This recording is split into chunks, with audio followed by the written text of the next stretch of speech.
सात रंग इंडिया में आपका स्वागत है। मैं हूं कुमार अनिल।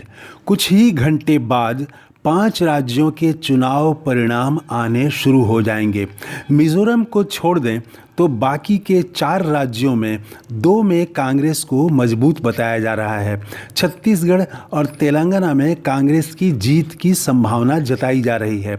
करीब करीब सभी एजेंसियों के एग्जिट पोल में ऐसा ही दावा किया गया है। लेकिन राजस्थान और मध्य प्रदेश में भाजपा की जीत की संभावना कई एग्जिट पोल में दिखाई गई है। एक चैनल ने तो मध्य प्रदेश में भाजपा की आंधी बताई है और उसे 150 से ज़्यादा सीटें मिलने की संभावना जताई है।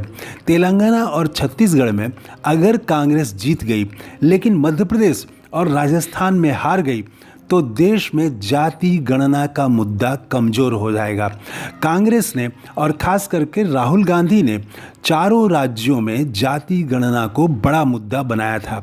प्रधानमंत्री नरेंद्र मोदी को खूब घेरा था कि जब से उन्होंने जाति गणना की मांग शुरू की है, प्रधानमंत्री मोदी ने खुद को ओबीसी नेता कहना बंद कर दिया है।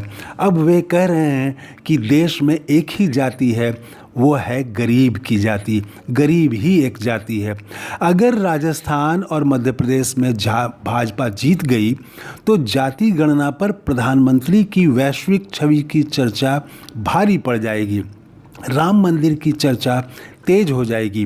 विपक्षी गठबंधन इंडिया और खासकर कांग्रेस पर हमले तेज हो जाएंगे। अगर राजस्थान और मध्य प्रदेश में कांग्रेस हारी और मध्य प्रदेश में बुरी तरह हार गई तो देश में इसका सबसे बड़ा नुकसान पिछड़ों की राजनीति को होगा। दलितों और अल्पसंख्यकों के मुद्दे पृष्ठभूमि में चले जाएंगे। मध्य प्रदेश और राजस्थान में भाजपा की जीत और कांग्रेस की हार का दावा करने वाले बता रहे हैं कि इन दोनों प्रदेशों में कई दलित और आदिवासी संगठन दल चुनाव में उतरे थे। अमित शाह के उस बयान का भी हवाला दिया जा रहा है जिसमें उन्होंने कहा था कि नाराज और विद्रोही भाजपा नेताओं की चिंता छोड़ दीजिए, सपा और बसपा की मदद करिए। जो राजस्थान और मध्य प्रदेश में भाजपा की जीत की संभावना बता रहे हैं वे इसे आधार बना रहे हैं कि इन दोनों दलों में जो भी वोट मिलेंगे पड़ेंगे वो कांग्रेस के ही वोट होंगे। इसके विपरीत अगर मध्य प्रदेश और राजस्थान में कांग्रेस चुनाव जीत गई तो जाहिर है देश में पिछड़ों, दलितों और आदिवासियों की राजनीति, इनके मुद्दों की चर्चा तेज हो जाएगी। देश में जातीय गणना की मांग और भी तेजी से उठेगी जिसका सबसे ज़्यादा प्रभाव भाजपा के गढ़ उत्तर प्रदेश में पड़ सकता है।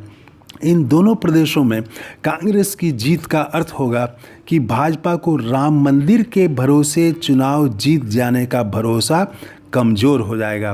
प्रधानमंत्री नरेंद्र मोदी की चुनाव जीतने की संभावना पर भी सवाल उठने लगेंगे और भाजपा को चुनावी मुद्दे पर फिर से विचार करना होगा। कांग्रेस की जीत का मतलब होगा बेरोजगारों के आंदोलन तेज होंगे, उनमें संगठित होकर आवाज़ उठाने की प्रवृत्ति बढ़ेगी। अन्य तबके, अन्य वर्गों की भी आवाज़ तेज़ी से सुनाई पड़ेगी, वे संगठित होंगे, सड़कों पर आएंगे। कुल मिलाकर 3 दिसंबर का परिणाम न सिर्फ 2024 लोकसभा चुनाव की दिशा प्रभावित करेगा बल्कि देश की भविष्य की राजनीति की दिशा भी तय करेगा। बस कुछ घंटों की बात है लेकिन इतना तय है कि 3 दिसंबर की तारीख भारतीय राजनीति में एक बहुत विशेष अहम होने वाला है, खास होने वाला है जो आगे की दिशा को तय करेगा। तो ये है हमारा नया वीडियो। अगर आपने इस चैनल को अभी तक सब्सक्राइब नहीं किया है तो ज़रूर कर लें। जय हिंद।